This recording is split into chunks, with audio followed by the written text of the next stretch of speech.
ನಿನ್ನೆ ಅಷ್ಟೇ ಒಂದು ಸಿನಿಮಾ ನಡೆಯುತ್ತೆ, ರಮ್ಯ ಅವರು ಅತಿಥಿಯಾಗಿ ಭಾಗಿಯಾಗಿದ್ದಾರೆ. ಆ ಒಂದು ವಿಚಾರ ಅಂತಂದರೆ ಸಿನಿಮಾದಲ್ಲಿ ಹಿರಿಯರು ಅನ್ನೋದು ತುಂಬ ಒಳ್ಳೆ ಆಳವಾದಂಥ ವಿಷಯ ಅದರಲ್ಲಿ ಮಾತನಾಡ್ತಾ ಇರ್ತಾರೆ. ಅಂದರೆ ಹೆಣ್ಣು ಮಕ್ಕಳಿಗೆ ಸಂಬಂಧಿಸಿದಂಥ ಸಿನಿಮಾ ಮಾಡೋದು ಕಮ್ಮಿ ಆಗ್ತದೆ ಇಂಡಸ್ಟ್ರಿಯಲ್ಲಿ, ಗೊತ್ತಿರ ಹೇಗೆ ಅಂತ. ಅಂದರೆ ಹೆಣ್ಮಕ್ಳು ಇವಾಗ ಹೆಂಗೆ ಅಂದರೆ ಯಾರ್ಯಾರು ಮೈನಾರಿಟೀಸ್ ಇದ್ದಾರೆ, ಮೈನಾರಿಟೀಸ್ ಅನ್ನೋಕ್ಕಿಂತ ಹೆಚ್ಚಾಗಿ ಯಾರ್ಯಾರು ಎಲ್ಲ ಪ್ರಿವಿಲೇಜ್ಗಳಿಂದ ಹಿಂದೆ ಇದ್ದಾರೆ ಅದರಲ್ಲಿ ಹೆಣ್ಮಕ್ಳು ಕೂಡ ಒಂದು. ಎಷ್ಟೋ ವರ್ಷದಿಂದ ಎಜುಕೇಷನ್ ಸಿಕ್ಕಿರಲ್ಲ, ಎಷ್ಟೋ ವರ್ಷದಿಂದ ಕೆಲಸಕ್ಕೆ ಹೋಗೋಕ್ಕಾಗಿರಲ್ಲ ತಲೆಮಾರುಗಳಿಂದ.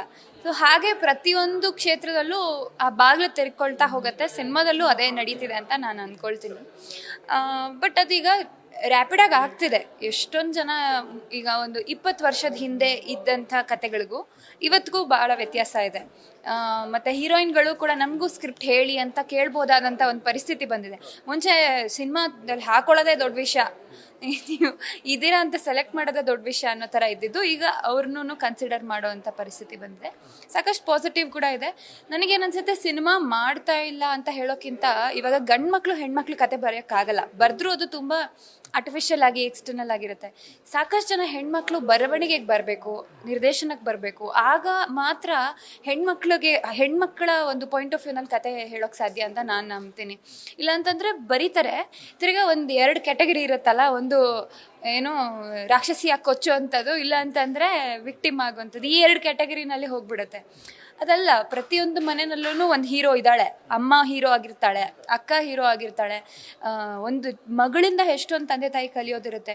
ಸೊ ಆ ಥರ ಹೀರೋಯಿಕ್ ಅನ್ನೋದು ಹೆಣ್ಮಕ್ಳನ್ನ ಬೇರೆ ಬೇರೆ ಥರ ಡಿಫೈನ್ ಮಾಡ್ಬೋದು. ಅದನ್ನು ಹೆಣ್ಮಕ್ಳು ಚೆನ್ನಾಗಿ ಹೇಳೋಕ್ಕೆ ಸಾಧ್ಯ ಇದೆ. ಸೊ ಐ ಥಿಂಕ್ ತುಂಬ ಜನ ಹೆಣ್ಮಕ್ಳು ಸಿನಿಮಾ ಬರವಣಿಗೆಗೆ ಬರಬೇಕು ಅಂತ ನಾನು ಅಂದ್ಕೊಳ್ತೀನಿ.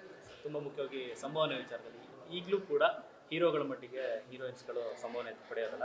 ಅದ್ರ ಜೊತೆಗೆ ಯಾವುದೋ ಒಂದು ಸಿನಿಮಾ ಸೋಲ್ತು ಅಂದರೆ ಬೇರೆ ಇಂಡಸ್ಟ್ರಿಗೆ ಉದಾಹರಣೆ ಕೊಟ್ಟು ಹೇಳ್ತಾರೆ. ತಮಿಳಿನ ಸಿನಿಮಾ ಸೂಪರ್ ಹಿಟ್ಟು, ತೆಲುಗಿಗೆ ಕಾಲಿಟ್ಟೆ, ಅಲ್ಲಿ ನೋಡಿದ್ರೆ ಒಂದು ಸಿನಿಮಾ ಸೋತ ತಕ್ಷಣ ಏನು ಐರನ್ ಲೆಗ್ ಅಂತ ಹೇಳ್ತಾರೆ, ಮತ್ತೊಂದು ಅನ್ನೋದು ಮಾತನ್ನು ನಿಮಗೆ ನನಗೆ ಇದು ಸ್ವಲ್ಪ ದೂರದ ವಿಷಯ. ಅಂದರೆ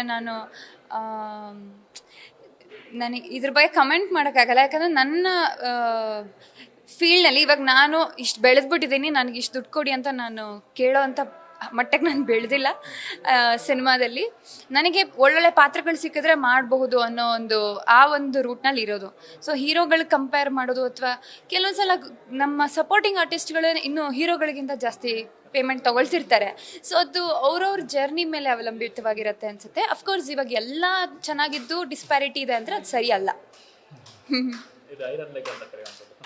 ಅದೆಲ್ಲ ಇದನ್ನ ಅಂದರೆ ಇಟ್ ಗೋಸ್ ವಿತೌಟ್ ಸೇಯಿಂಗ್, ಈ ಥರದ್ದೆಲ್ಲ ಮಾಡಲೇಬಾರ್ದು ಯಾರು. ನಾನು ಹೇಳೋದಂತಲ್ಲ, ಆ ಪ್ರಶ್ನೆ ಕೇಳಿದ್ರೆ ಯಾರಾದರೂ ಹೇಳ್ತಾರೆ, ಯಾರೋ ಒಬ್ರನ್ನ ನೆಗೆಟಿವ್ ಆಗಿ ಅವ್ರನ್ನ ಅದಕ್ಕೆ ಏನಂತಾರೆ ಬ್ರ್ಯಾಂಡ್ ಮಾಡೋದು. ಕರೆಕ್ಟು, ಬ್ರ್ಯಾಂಡ್ ಮಾಡೋದು ಅದೆಲ್ಲ ಇವಾಗ any day anybody can start a new journey.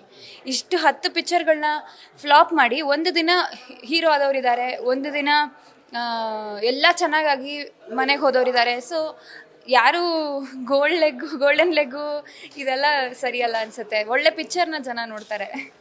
ತುಂಬ ಮುಖ್ಯವಾಗಿ ಹೇಳಿದ್ದು ಅಂದರೆ ಇವತ್ತಿನ ಸೋಷಿಯಲ್ ಮೀಡಿಯಾ ಇದರಲ್ಲಿ ಹಂಗಾಮದಲ್ಲಿ ಈಗ ಸಾಮಾನ್ಯವಾಗಿ ಹುಡುಗರಿಗಿಂತ ಅಥವಾ ಹೀರೋಗಳಿಗಿಂತ ಹೀರೋಯಿನ್ಗಳಿಗೆ ಸಾಕಷ್ಟು ಟ್ರೋಲ್ ಮತ್ತೆ ಅಂತ ಮಾಡ್ತಾರೆ. ಯಾಕಂದರೆ ಉದಾಹರಣೆಗೆ ರಶ್ಮಿಕಾ ಕೊಟ್ಟು ಮಾತಾಡ್ತಾರೆ, ಸಿಕ್ಕಾಪಟ್ಟೆ ಟ್ರೋಲ್ ಮಾಡಿ ಪ್ರೊಪಗಂಡ ಸೃಷ್ಟಿ ಮಾಡೋದು ಸರಿಯಲ್ಲ ಅಂತ.